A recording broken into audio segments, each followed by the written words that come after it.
Hello, everybody. Thanks for hanging out. This is some great stuff so far today, so let's keep it going with Brian. Brian is the founder of Hubspot.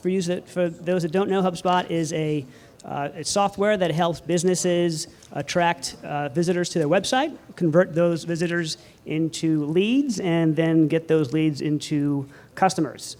Brian founded Hubspot in 2005, and in October of 2014 went public, and I believe he raised about $125 million on that, and your valuation is now at $1.6 billion, is that right?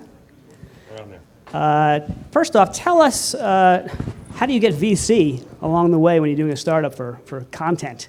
How do you get venture capital dollars? Okay.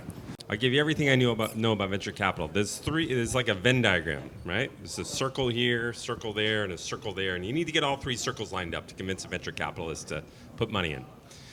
The first circle you need to get right is you need the right reputation of the venture capitalist. So there's about 1,000 venture capital firms in the United States, and there's a massive difference between the ones at the top of the pyramid and the ones at the bottom of the pyramid. Name a top venture capital firm. Who's on the top of the pyramid? Kleiner Perkins. Who else? A16Z. Who else? Who else? Yeah, Sequoia, A16Z, Excel is a bunch of top tier ones. The difference between getting one of those really top tier ones versus a mid-tier one is everyone on the planet assumes you started with Sequoia, you started with A16Z, and when they said no, you went to the next one down the pecking order. When they said no, you went to the next one. And when they said no, you went down to the next one. And so if you're not with one of those top tier firms, you're sending a signal to the whole planet that something must be wrong with your business if the top tier guys didn't invest. The second thing that happens is those top tier folks, like Sequoia was a big investor in my company, they help a lot. It turns out they learned a lot of lessons from Google, from Cisco, from Apple, from all those people they invested in, and they impart wisdom upon you as the founder and help you grow those companies. The ones further down the pecking order haven't invested in shit. In fact, they learned a lot of bad lessons along the way, and their network's not very good. And so there's massive advantage. So that's the first Venn diagram. Get a top tier investor. Don't wait.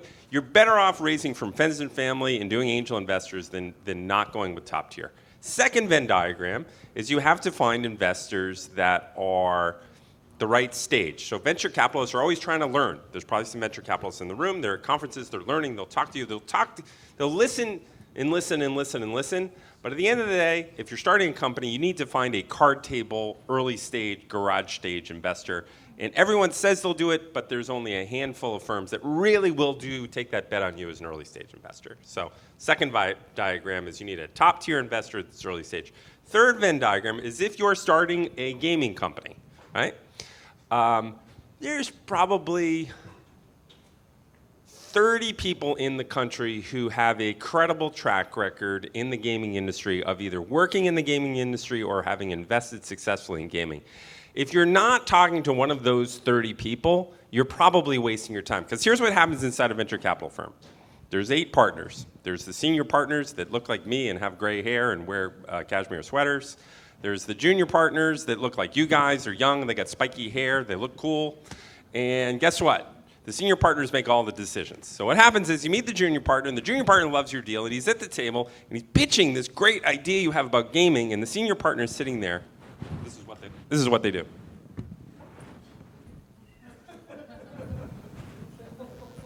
Hold on, nothing. This. Pardon me, I didn't hear what you said. What was that again? That's what it looks like. The junior partner has no credibility unless that junior partner has invested in a company very similar in the gaming industry, or has worked in a gaming industry. Because what the senior partner is thinking, he's sitting there thinking, what the heck does this kid know that so-and-so down the street doesn't know that I should be investing in this startup? And so that's the Venn diagram. So when you think of, I'm starting a gaming company, and I want to raise a $10 million Series A, you need to have a top-tier firm. You need to have a Series A early-stage investor, not some late-stage investor parading as an early-stage investor. And you need to have the individual investor in the fund that you're dealing with have domain expertise in your industry. And I would posit there's maybe 20 or 30 humans on the planet that are the appropriate investors for you guys. That's everything I know about venture capital. Well, thank you, Brian. Excellent. Yeah. All right, you want to know more about venture capital? I got one more thing. Let's role play. Sure. All right. Right here, this is Mike Moritz from Sequoia, world's top investor, invested in Google, invested in LinkedIn, invested in Apple, everything. He's the man. Okay, and we're gonna role play. Actually, I'm gonna switch around. I'm Michael Moritz. I work at Sequoia. I'm the world's best investor, and I am the man. Okay, so pretend I'm the man for a minute. You're the entrepreneur. That was a very interesting pitch you gave me. I'm very, very interested in your business. Nicely done. I see a lot of businesses. I was very impressed. Here's the thing. What I want to do is I want to introduce you to my friend down the street, John Doerr, who works at Kleiner Perkins. We like to co-invest together in our deals, and we never really like to do any Series A investments unless I can have my good friend John Doerr at the helm with me to invest and help me along. Would it be okay if I introduced you to my friend John? Sure, why not? Okay, raise your hand if you think he gave me the right answer. The right answer. Raise your hand if you think he gave me the wrong answer. Okay, dude in the green shirt, why? He wants to invest with you, not John. No, John. Yeah, my friend John, he and I, we do everything together. John knows a ton about this industry. I need his, we need his help. It's two heads. I've never heard of John. I don't know what he does. Never heard of Kleiner Perkins? But as the entrepreneur, I don't know John, I know you, and Yes. I came to you. You've seen the pitch. Okay. If you're redirecting me, you really don't like the idea to begin with. Okay, that could be. What else?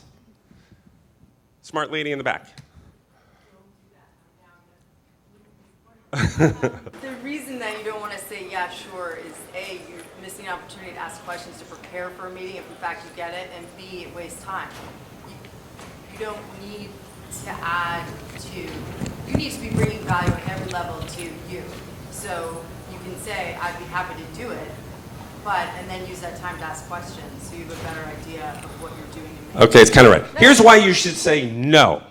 I don't want to meet John Doerr. I know he's famous, and I know he's the world's second best investor, and I'm really impressed by him. But the reason I'm going to say no is here's how it works. In the venture capital game, hold this. Pretend there are these flaming hoops. Hoop number 1, flames. Hoop number 2, flames, okay? Hoop number 1 is I got to get through his hoop. Jump through the hoop. Hoop number 2 is he's going to introduce me to John Doerr. Jump through that. Hoop number 3 is John Doerr's admin. I got to get through him. Hoop number 4 is John Doerr's buddy he went to business school with, who allegedly knows a lot of shit about this stuff. Every hoop I got a 50-50 chance of jumping through. So by the time I get through John Doerr's hoops, John's got 10 hoops. Somebody do the math for me. What's the likelihood I get through John's hoops? It's 1/2 to the 10th power, whatever the hell that thing is. Very unlikely. It is hard as hell to convince a venture capitalist to put money in your company, and so you don't want to jump through any more hoops. What happens is John finds some wart about you. It's something about your past he didn't like, or there's something about your target market, or you had something in your teeth when you pitched him, and he for some reason doesn't like you. Then he tells his buddy back at Sequoia, and the whole thing blows up. So the answer is no. Okay, here's the other reason why you say no. Syndication, which is what that is, it's another word for price fixing, okay? What I want to do is I want to get you really excited about my deal, and you really excited about my deal. I want you to compete like crazy. So I raised $10 million, not at a $10 million valuation, but I get you two crazy nutbags to compete, and I get a $100 million valuation. So you want to say, no, God invented Series Bs for a reason. We will visit our friend John Doerr at the Series B. Thank you very much, though. Well done. Now, that is everything I know about venture capital. Okay, but what can we say? How do we get that VC? How do we get VC excited about our company? And how does company culture feed into that? VCs don't give a shit about company culture. They should, but they don't. Here's what I would say about company culture. Tell you everything I know about company culture. We've only got 10 minutes, Brian. Okay. I don't know a lot. If you build a wonderful game, and you build the world's best fucking game, it's unbelievable. It's viral, it's awesome, people are paying, they're buying crap. That awesome game is like a magnet, and it pulls in users and it pulls in money, right? And that game's differentiated and you spent your life on that game. Okay. Then you come over to your corporate culture on the other side. If you build an awesome corporate culture, it's just awesome. It's differentiated. It's great. It's a wonderful place to work. That is like a magnet that pulls in awesome employees. At the end of the day, if you're building a game, who builds the game? Your employees build the game. Everyone spends all their time on the game, but they build a shitty place to work or an undifferentiated place to work that looks like every other game company down the street. You want to really focus on your culture. Build a unique, differentiated, wonderful place to work that's a magnet that attracts the right type of quirky employees that you're looking for, because everyone's a little quirky, and you want them to stay. So I would say culture.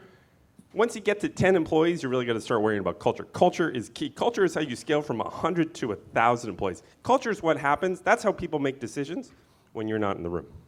What's the culture at HubSpot, and how did you scale from 10 to hundreds, where it is now? Okay, HubSpot's it's got a quirky culture. We designed the culture for ourselves. So Dharmesh and I, my co-founder, we said, we started the company 9 years ago. It's like, how do we make a company that we love to work at? We want to show up every day and be happy, right? At the end of the day, life's short. We want to be happy. So we built it for ourselves. We largely built it. What we tried to do is ignore everything anyone had ever told us about culture, ignore everything we had learned about how hierarchy works, ignore everything everyone told us about leadership, and start from scratch and rethink our culture and rethink our leadership model to match the way modern humans actually work and the way they live. Modern humans, all of us have changed the way we live and the way we work. All of us have, what do you say, 171 iPhone apps? Is that what you had said? 119. 119. We all have 119 mobile apps on our phone. We are very different than our mothers and fathers. We behave differently. Our expectations of what it means to be in an office are different. Our expectations of our relationship with the company are different. Our expectations of our relationship with our boss are different. And so we want to rethink culture from the ground up to match the way modern people actually live. We don't care, for example, when you come to work. Work whenever you want. You know, we don't care. You've got your iPhone, you've got whatever you've got, work whenever you want. We don't care where you work. You want to work from the beach, you want to work from LA, we don't care where you want to work. We don't care what the heck you wear to work. Of course, we don't care about that. We have no user manual. We have one policy in HubSpot, and that's use good judgment. Just use good judgment all the time. I think of modern companies, like I think of my generation, I'm a Gen Xer, versus today's companies. The mission for the Gen Xers was about money, right? The goal of the employee, how do I make money? How do I make a lot of money? Doesn't say it's not good for our generation, but it's true. I think of today's generation, right? Of the people coming into the workforce today, it's very different. They're much more mission driven. If your mission is, hey, I just want to get a bunch more users for my game, or my mission is I want to kind of screw my customers, or my mission is I want to gouge the environment, that's just not going to fly. People are different today, and they're much more motivated by mission. It used to be that people thought of an office as a place. Now an office is a state of mind, of course. Everyone's really changed, so we're really trying to rethink our culture to match the way modern humans actually live and work. And I recommend you do the same. It doesn't matter from 0 to 10. It matters, once you get beyond 10, 20 employees, it matters a lot. Brian, it hasn't always been easy, obviously. You founded it HubSpot in 2005. Six. Tell us about some of the struggles. You said you made some mistakes early on. What were some of those mistakes you made, and what did you learn from them? Okay, I made a lot of mistakes. I think one mistake I made is I invested too much of my money, too much of venture capital dollars into sales and marketing. We had a hockey stick really early on. We were excited about our hockey stick. We stared at our hockey stick. Every meeting we kicked off with a hockey stick. Let's look at our hockey stick. The problem is we were too in love with the hockey stick, and we had churn. We had there were people churning out in that hockey stick, and they were churning out kind of fast. And we were ignoring the churn and just piling on new accounts. And we were spending a lot on sales and a lot on marketing and really just doing a great job at signing up customers, but not delighting them at the end of the day. And you used to be able to get away with that if you were Oracle in the 1980s or 1990s. You could screw people left and right. It didn't matter. You just jam more software down their throat. The world doesn't work that way anymore. You need to delight your customers and delight your employees. So we had a big shift probably 2-3 years in where we just moved tons of our P&L money from sales and marketing, just poured it into product and really increased our product investments, really increased the delight of our customer. and move from being a kind of a sales and marketing focused company to being more of a product company. And that made all the difference. We've been able to scale really nicely, and later we put money into the business, into the sales and marketing side. Okay, and inbound marketing as a concept, creating content to attract visitors to your website and convert those people into leads and into customers. You didn't create that, but what did you see? What gap did you see in the market that made you jump in and say, there's a real opportunity here? Yeah. What vision was there? I just saw that the way people market their businesses traditionally was, well, they buy advertisements. Maybe they buy a list and email people. In my industry, in B2B, they would cold call people. They'd hire the big PR firm. And the more I watched all the techniques that people use to market, the more I thought, well, this is just busted. No one's paying attention. No one's watching the TV ads, that's for sure. No one's clicking on the online ads anymore. Everyone's got ad blockers, and they're just blocking them out. Certainly no reporters are calling back any PR agencies anymore. That industry's dying. It's just nearly impossible to reach humans using normal marketing activities. And I was going to business school, and my co-founder and I, we blogged our way through business school. And I was looking at our blog, and gosh, our blog was really taking off. And we didn't have a PR firm. We didn't buy any lists. We didn't do any advertising. We didn't cold calls. We didn't do trades. We didn't do any of that stuff. And the aha we had, and it's really obvious in the rearview mirror, was you need to change the way you market to match the way people actually live. How do you pull people in through the blogosphere? How do you pull them in through social? How do you pull them in through search? How do you do that type of thing? And to me, everything I look at these days is broken. Like, conventional wisdom is dead, and I look at so many industries, and there's so much opportunity out there. I also just think if you're entrepreneurs, there's never been a better time to be an entrepreneur today. Capital is really cheap. Angel investors abound. Venture capitalists are throwing money at people. It's easier to build products today than ever, particularly in the software industry, the software development tools and the developers, and even just the kids coming out of school or not even go to school. They're so good. The things you can build so fast today that you couldn't do. And your ability to acquire users and customers has gotten better and better. But that's the toughest part to me of any business. Building the products getting easier and easier and easier and easier to build products. Getting money's getting easier. But getting users and getting real revenue and getting your total lifetime value of a customer 5 times higher than the cost to acquire a customer, getting that engine going, that's the really tricky part. So that's what I focus my life on, is how do I help people grow their business, get customers in a new way. You had said you were at a company called Groove back in the 90s, and you had a mentor there, Ray Ozzie, and he told you to skate way ahead of where the puck was. Can you elaborate on that? Sure. Ray Ozzie's an interesting guy. He started Lotus Notes 100,000 years ago, and I worked for him for a while. He's a very interesting character. And he considered himself as a blend of he called himself a social anthropologist. He studied humans and human behavior. And he was a heck of a coder, really good coder. And what he tried to do is say, hey, let's look in 5 years. Where's networking technology going? Where's software technology? Where are the platforms all going? How is human behavior changing? And how do we build a product that would match that? And that's what he was always beating on that. And the interesting thing about that company, Groove Networks, Microsoft ended up buying it, is I think we built something 5 years out. The problem with building it 5 years out is it's too far. He assumed there'd be faster advances in computing technology. He assumed microprocessors would improve faster. He assumed networks would improve faster. And the product wasn't that good. He engineered it for too far in the future. And basically, it became what Yammer and Dropbox and all these new collaboration apps are. It was called Groove, and it got acquired by Microsoft. But he skated too far ahead of the puck. If he had skated a year, 2 years ahead of the puck, I think he would have been in good shape. And that's what we tried to do with Hubspot. How are human behavior changing? So people have DVRs and people have iPhones and they're blocking all kinds of ads, and they've got ad blocker software and they've got spam blocking. It's like they're changing in major ways. They're spending time in social, they're spending time in the blogosphere, they're spending time in search. How do we help marketers change the way they market to match In that? a minute left, where's the puck going, Brian? My next thing, and this probably isn't relevant here, but I think the way we sell is fundamentally broken. Humans are sick and tired of salespeople, and it's an awful industry, and they cold call, and they spam, and they twist arms, and I want to uncrapify that industry. I want to unsuck the sales industry and make it a lovable industry and transform the way people sell to match the way people buy. It's all about love. Excellent. Brian, thank you so much. Thank you. All right.